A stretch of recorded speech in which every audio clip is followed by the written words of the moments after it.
Hello, my name is Chloe Folman, and you're most welcome to my video, Why I Suggest Not Writing in First Person About Your Ascension Journey or Initiation Journey. Before I start into the video, I just want to establish some very clear reference points. This video is part of a playlist series, What Initiation Is and What It Is Not. So I do suggest that the entire series is watched, and in particular, the video suggestions around what initiation is and what it is not, that video in particular should be watched in conjunction with this one to put this video into better context. So I will put a link to that video down below this one. So I just want to make that clear, that there is another video to watch to put this into proper context. And I also want to establish what I mean by writing as I, meaning I am. What I mean by that is, and this is where I'm kind of in the twilight zone with even needing to explain this, and I'll backtrack on this. What I mean by writing as I, or writing from I, about your initiation or evolutionary enforcement journey, is doing it in a really loud, egotistical way, and in a very public way. And actually, I want to establish that as well. I'm talking about writing about yourself from first person in an egotistical, very loud way, publicly, putting it out there on social media, writing a book, blogging about it, you name it. That's what I want to address today. That's what I'm talking about. I'm not talking about what you would discuss in private groups, and I'm going to explain that as well. I'm not talking about what you would discuss in private groups. I'm not talking about what you would discuss with a proper, decent, esoteric teacher. I'm not talking about I'm talking about writing in first person in a very loud, noisy way, very publicly, and why I suggest not to do that. So I hope I've made that very clear distinction over what I'll be discussing today. And I just want to check my notes. Was there anything else I wanted to establish? Yes. When I also reference initiation and talk about initiation, I'm talking about hierarchical initiation, initiations that you would receive from heaven by virtue of where you are in your evolutionary journey. So I just want to make that clear as well. So with all of that clearly established, I now want to talk about why I feel like I'm slightly in the twilight zone, even needing to discuss this. So now I want to backtrack on why that is and explain that. I've been very fortunate that I was very lucky to start teaching esoterics or proper Kundalini practices, proper esoteric evolutionary enforcement techniques. I've been very fortunate that I was able to start doing that properly in my younger years. Very lucky that I was able to start doing that in my younger years because I've been trained properly, but younger than most. And where I'm going with this is when I very first, after being trained properly, started then teaching evolutionary enforcement techniques myself. I was very humbling to have older people come to me, meaning people who were physically older than me, come to my classes. It was really humbling and really lovely to work with people older than me coming to my classes. I found that so humbling and amazing. And I still do. I still have people physically older than me come to my classes. So when I had that happen, and it still happens today, I would go to discuss this issue I'm going to discuss in this video, and I would have people who are physically older than me coming to my classes say to me, yes, Chloe, I already know that. Yes, Chloe, I'm already aware of that, because they had already attended proper esoteric classes where this was discussed, or in some way, shape, or form this was talked about. So I stopped talking about it when training people, because then I was feeling a little bit condescending, saying to people older than me with a little more experience than me, bringing this up because they would already know this. And more to the point, because I was younger, coming into teaching proper deep esoterics and evolutionary enforcement techniques, I had other people in my career field, older than me, elders, who in their fields of service were already teaching people this. So it nearly became obsolete that I would even have to bring this up, because I had responsible elders doing it. And then I'd have people coming to me who'd been to responsible elders like that. And then I was feeling like I was being a bit condescending, constantly reiterating what I'm going to discuss in this video. So this is what I mean about being in the twilight zone with this. In the last year in particular, and there's been a slow dumbing down of this over the last 10 years, but it's reached a really messy point, something I noticed last year, where because of all of the, and look, this has happened. Anyone who says this hasn't happened doesn't want to acknowledge it.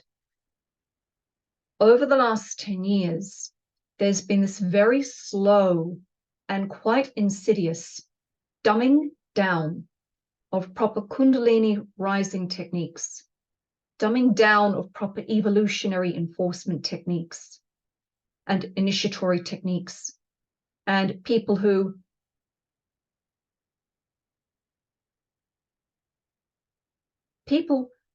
taking bits out of those proper techniques, fluffing it up, and then selling it.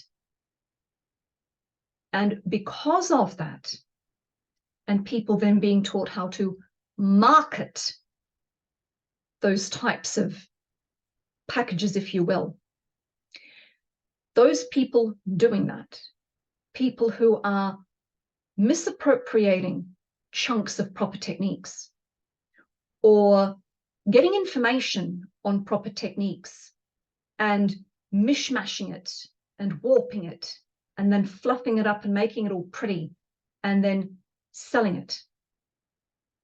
When that's being done and the sales pitch is then added to that misappropriated fluff, people are only talking about the positive, meaning this is part of where things have started to go wrong and why I'm talking about this. Because people doing that, misappropriating chunks of proper techniques, and then putting a fluff sell package on it, and then only using positive language to sell, meaning people are taught how to use positive language to manipulate people into those ridiculous fluff packages. And because of that, and because has been done over a couple of years, people are now so used to only hearing what they think is positive and have been brainwashed into listening to only what they think is positive. And like that, people and teachers being twisted into only talking about what is positive. Well, here's the other issue. Teachers getting manipulated into only talking about what someone wants to hear. I'll say that again. Teachers getting pushed and shoved, metaphorically speaking, into only talking about what others want to hear. So because of that phenomenon, people so used, there's been a deluge of only talk about this technique this way, only talk about it this way, market it like this, only talk about what people want to hear. This very strange phenomenon has started, that when you then try to talk to someone about something real or about something that requires critical thinking, sometimes people then have a bad reaction because they've been brainwashed into filtering out or shutting down on anything they think is negative. And it's really counterproductive and counterintuitive to helping people, or at least guiding people, into how to evolve on this spiritual pathway, mentally and emotionally. Because learning how to healthily, critically think, and that requires introspection, self-inquiry. So all of this insidious toxic positivity with cell fluff packages, and then everyone getting subconsciously brainwashed into only hearing what's positive or what they think is positive, has led to a big problem in decent, proper discussions being had around proper evolutionary enforcement techniques. And this is where I'm going with this video. I never had to talk to people about this because of elders that I had ahead of me and other elders around me in their fields of service. But particularly in the last year, there's been some kind of bizarre free-for-all going on. And I'm now in the twilight zone with now needing to discuss this again properly. And I am going to start putting this back into my courses because of all of the nonsense and flighty stuff going on at the moment with spirituality and spiritual pathways not being discussed properly, no critical thinking being applied, and once again the issue of the people being taught to filter out or have a bad reaction to what they don't think is positive, when it's not even that it's not positive. People are being subconsciously pulled away from being able to critically think. And if you're not able to critically think, you're not going to evolve emotionally and mentally. So now talking about this issue over why I would suggest, and it's only a suggestion, but it's a real one, and I'm going to explain it, why I would suggest that you publicly don't very intimately and very loudly talk about your ascension, initiation journey, or evolutionary enforcement journey publicly. I mean publicly, in terms of, now I've had this initiation, look at me. Now I've had that initiation, look at me. Now look at me, I'm an ascended master, and going off on one, as I call it. And I would like to explain why. And for the life of me, I want to know where this baseline common sense information has gone. Meaning, whenever people are talking about reclaiming lost wisdom, how about we start reclaiming basic common sense and having basic common sense discussions around evolutionary enforcement techniques? You know, where has that's lost wisdom to me? What I'm now trying to talk about is lost wisdom to me. So I'm going to discuss this now from a more mundane point of view, in a more mundane way, more of a personality way. So this is the analogy I'm going to start with, the example I'm going to start with. I would like anyone listening to this video, please, to take a moment to think about their teenage years and early adulthood and everything that you went through as a teenager, whether it was at home, whether it was at school, whether it was with friends or family, And the same for your early 20s, jobs that you might have had, places you would have lived. And I want you for a moment to pretend, but maybe you did. I would like you to pretend that you kept a very intimate diary, detailing in massive detail, huge intimate detail, everything that happened to you every single day in all areas of your life, from your teenage years to your early 20s. Take a moment to think about what you would have written down, or like I said, you might have, what you would have written down in your teenage years, in your early adulthood, everything that happened within your, relationships with others, your friends, everything that happened with family, jobs, work, the whole lot. And in intimate detail, what you were thinking, what you were feeling, what happened. So take a few moments to think about that.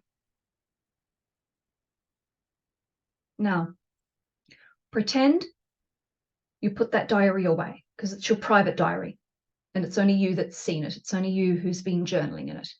Pretend you've put that diary away and you've forgotten about it, and a few years pass.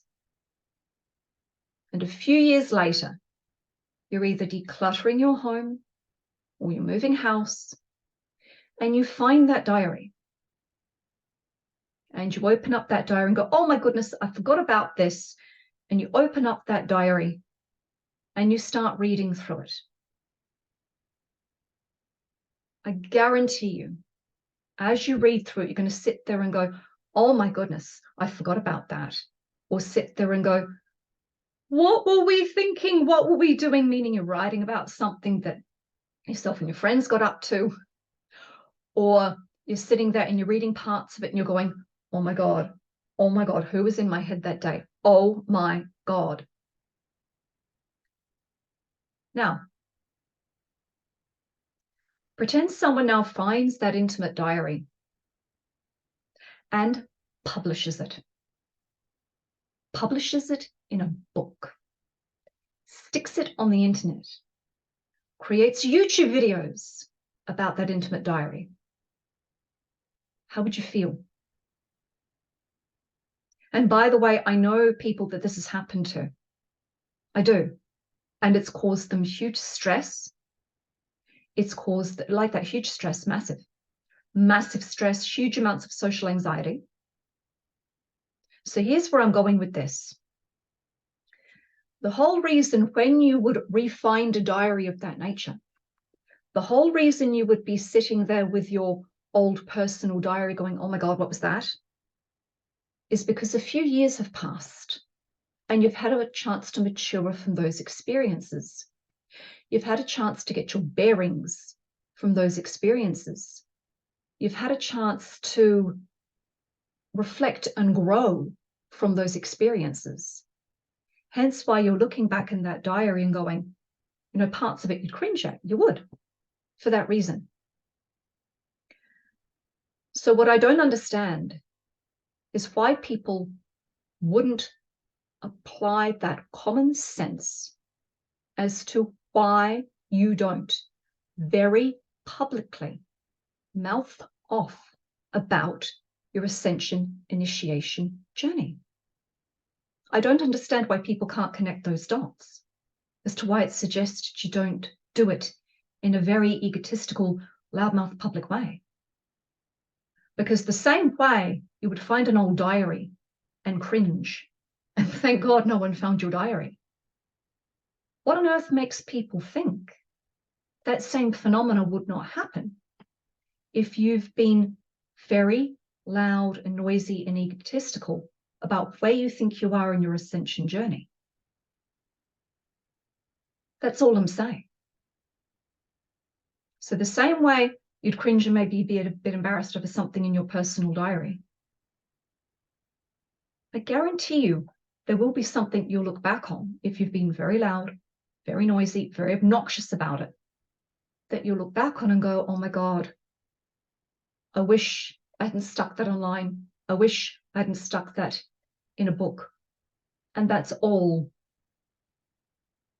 I'm trying to say here. And I'll say it again.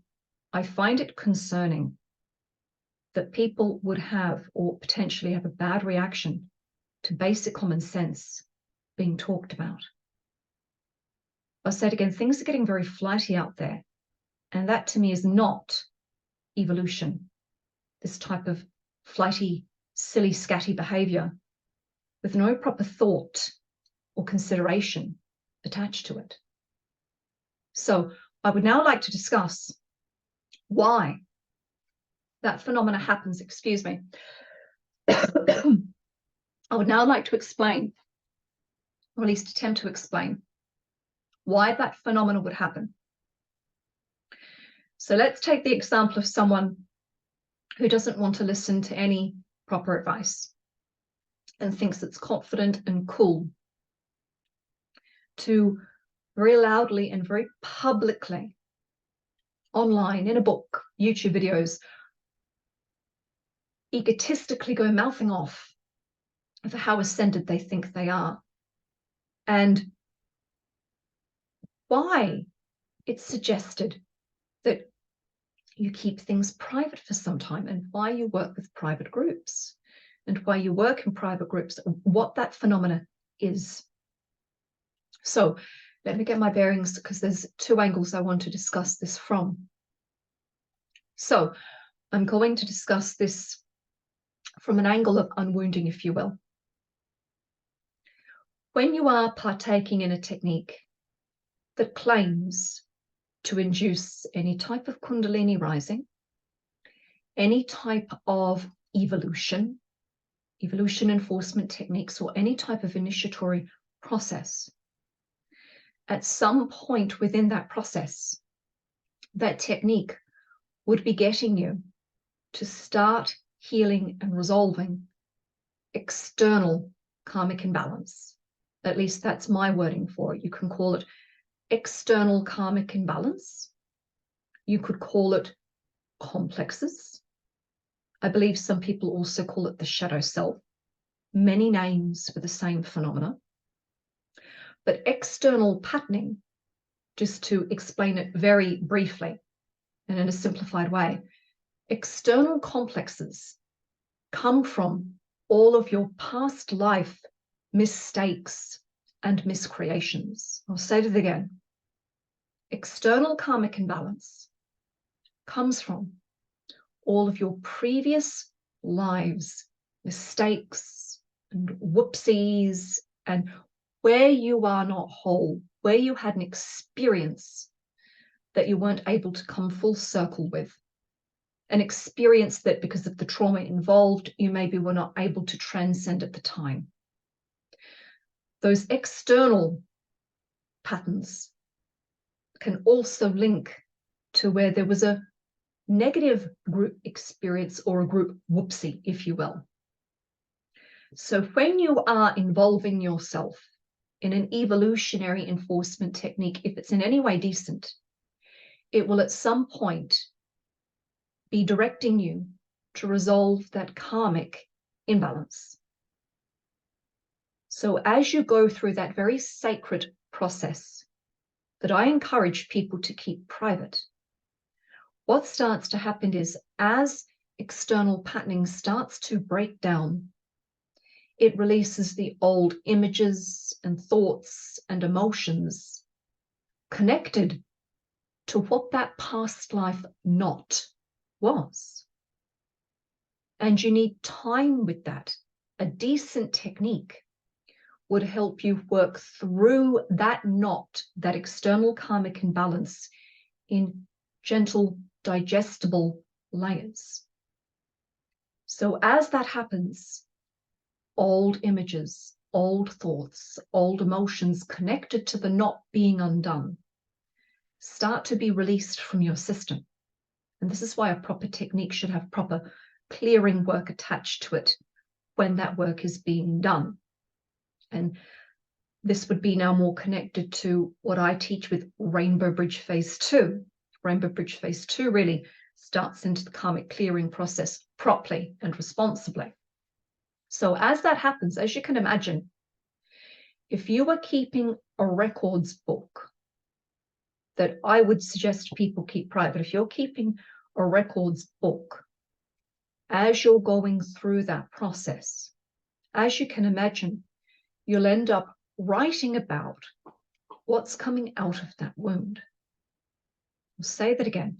If you're keeping a book of shadows, if you're keeping a records book, if you're keeping a reflection journal, many names for diary keeping, or just a journal, a diary.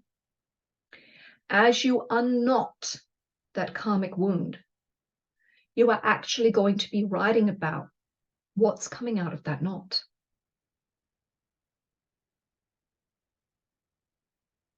So this is what I mean, where I don't understand why a normal level-headed person would have a bad reaction or a potentially wobbly reaction to being told to keep that process private. Because that's exactly what's going to happen. So the same way you wouldn't want a personal diary published for the world to see, why would you stick that all out there on the internet and in a book? Because I guarantee you look back when all of that unknotting has been worked through, and it does take a few years to do that. It does. It can take you between 2 to 3 years, maybe 4, to work through that karmic imbalance.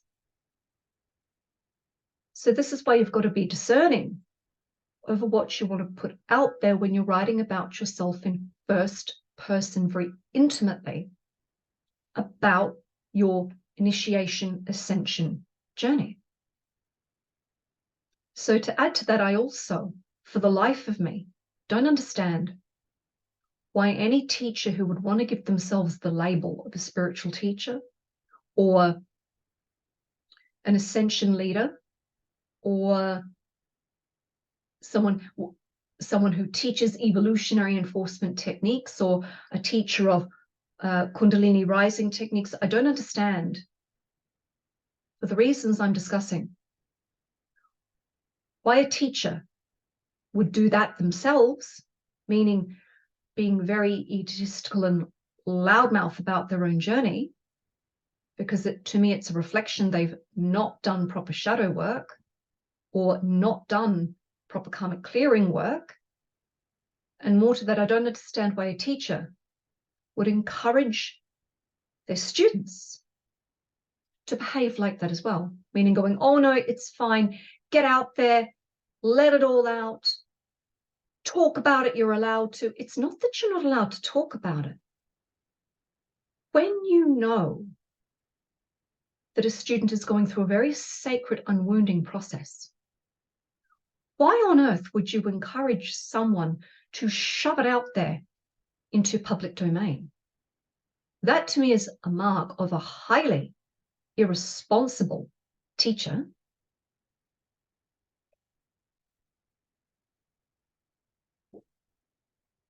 It is. And a teacher who has not properly done their own shadow work or karmic clearing work. Because you just wouldn't behave like this. This is what I mean over lost wisdom. I mean, when I was very new to teaching esoterics,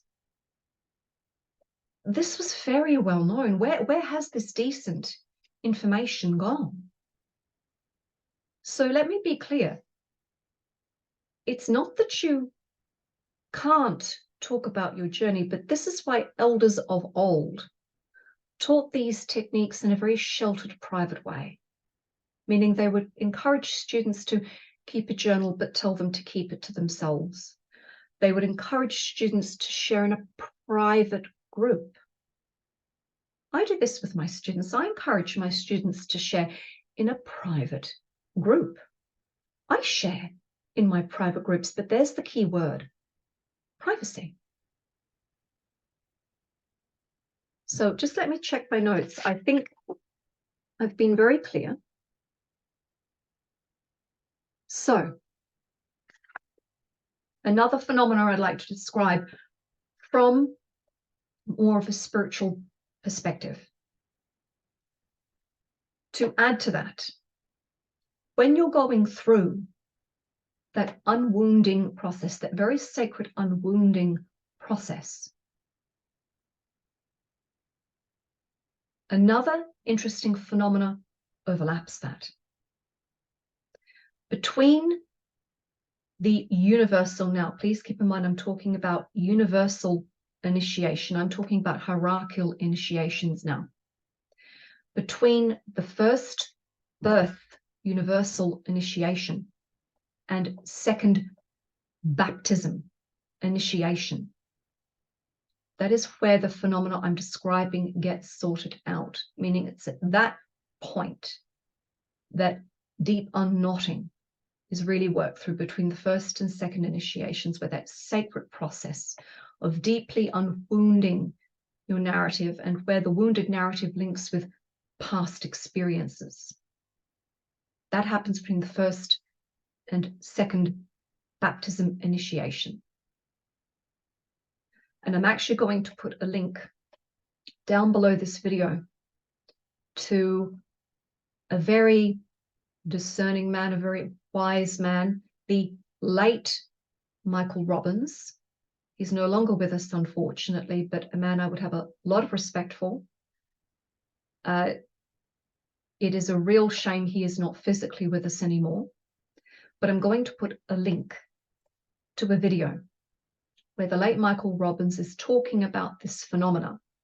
It's in his excellent compilations on the universal hierarchical initiations that I'm discussing, where he talks about the phenomena I'm trying to discuss in a more plain way.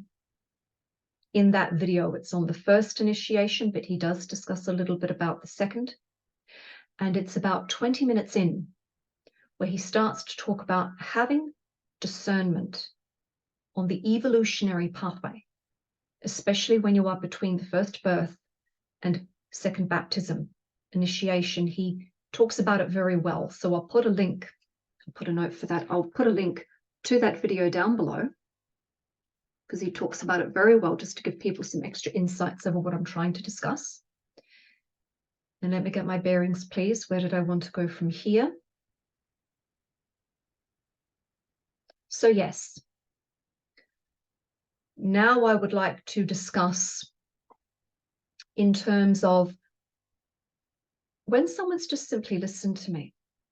So again, I never tell people what to do. When someone's just simply listened to sound advice, I would then be asked, well, Chloe, when do you, or when would you suggest that it's more intelligent to write about yourself in first person? So I already kind of got into that when minimum external karmic imbalance is relieved, and I said it already, that can take between 2 to maybe 4 years for some people, depending on time someone has to dedicate to the technique being employed, to at least wait until all external karmic imbalance is relieved.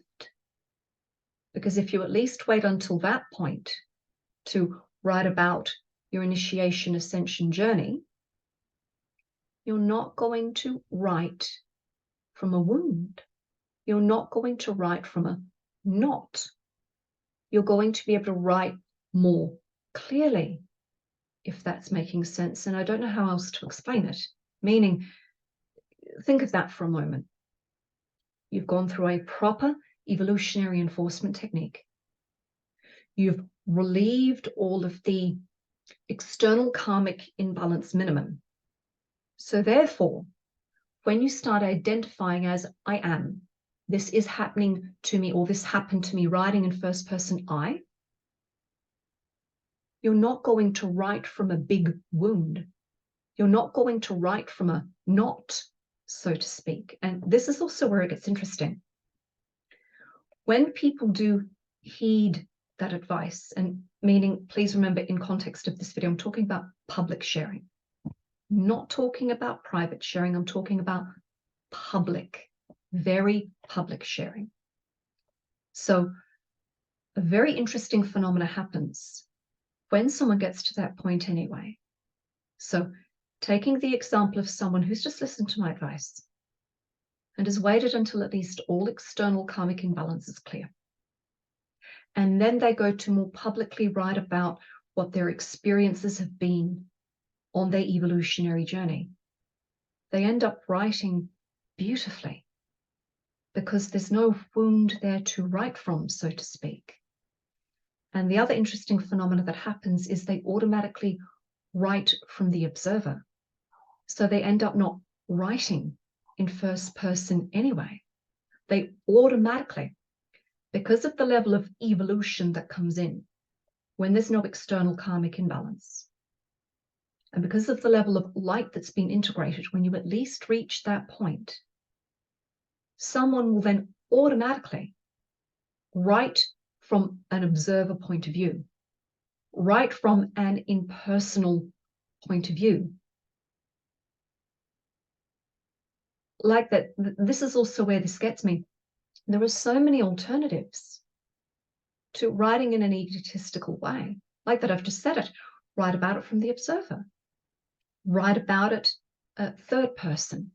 Write about it from an observer point of view.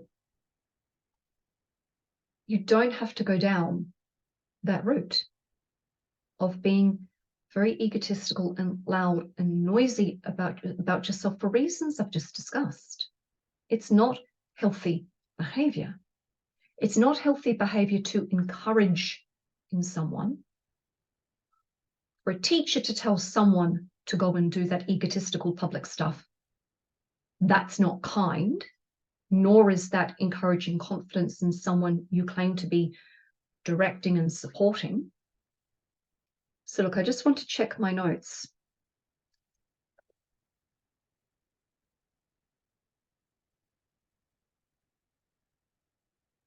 So yes, the one other angle I want to describe this from as to suggestions around why you don't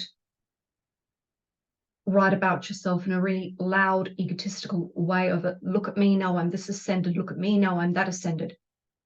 And this harks back to beautiful advice that's already been out there for decades, that was put out there by very spiritual teachers. So please now remember, what I'm about to share isn't just coming from me. It's coming from it's coming from amazing teachers that people did say were enlightened. And they knew these teachers were enlightened because of their behavior and how they spoke and how they conducted themselves. So like that, enlightened teachers have said that when you identify in a very strong way as I, you're creating separation. So when you have a so-called spiritual teacher standing in front of you going, I am this amazing enlightened being, and look at me and look at how ascended I am, straight away you know they're not enlightened, because they've just put a huge construct between I and you. And enlightened people don't need to put convoluted constructs between I and you. And they still talk, they still express, they still talk about enlightenment, they still talk about evolution, but notice the way they speak. They talk about it impersonally. They talk about, there's a lot to be learned. There's a lot to be learned from teachers that discuss this issue. So on that note, is there anything else I wanted to express? 2 moments, please. So yes, privacy. And once again, I'm kind of in the twilight zone as to why I would need to create a video discussing the importance of privacy with people. Can I come back to describing this in a very mundane way? The same way you would think twice before sticking a picture of yourself on the internet, or should. The same way you think twice before some things that you would post, and you should. And like that, look, we're all learning around this.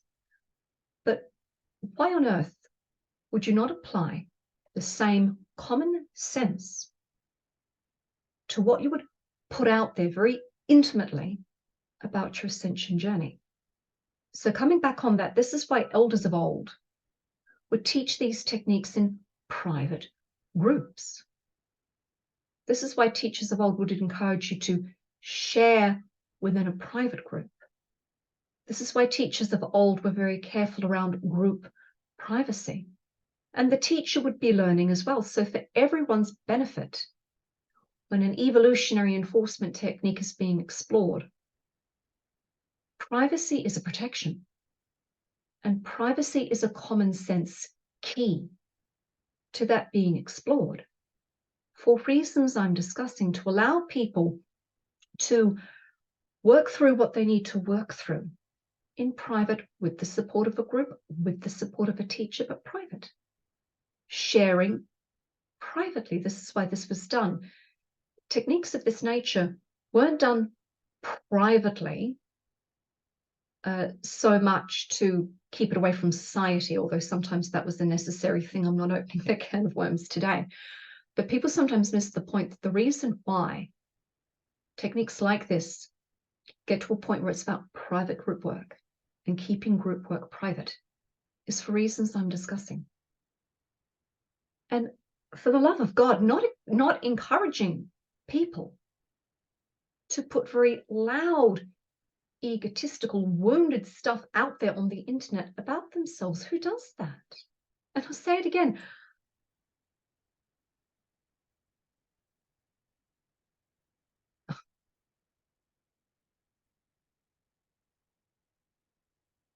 When there is a wobbly reaction to what I would consider baseline common sense being shared, you know something's gone awry somewhere. So I can only speak for myself. I'll continue to work responsibly with people. I'll continue to work in a responsible nature with people. And I'll continue to share these tidbits of common sense around these issues I'm discussing. And that will be my way of restoring lost wisdom. So on that note, again, I hope I've been clear that I've been talking about public sharing versus private sharing. And I hope I've been clear where I'm, not saying you shouldn't share, but just be discerning. Think about it twice. Yes, sharing your journal, sharing your private groups, share with a responsible teacher. So I hope I've been clear about the distinctions I've been trying to make. So is there anything else I wanted to add? Yes, no, I think I've covered everything. So on that note, as always, I hope this video has been insightful. I hope this video has provided some really good food for thought. And as always, if you have any questions over something I've mentioned or want any advice over something I've mentioned, please feel free to contact me. The best way to get a hold of me is through my website, www.chloefolden.com. Again, I'll put a link down the bottom of the video. And if you have any questions, please feel free to contact me. I'm always happy to help or continue to clarify things if anyone needs any clarification on anything. So on that note, wishing everyone a very blessed week ahead. 7 ray blessings to all.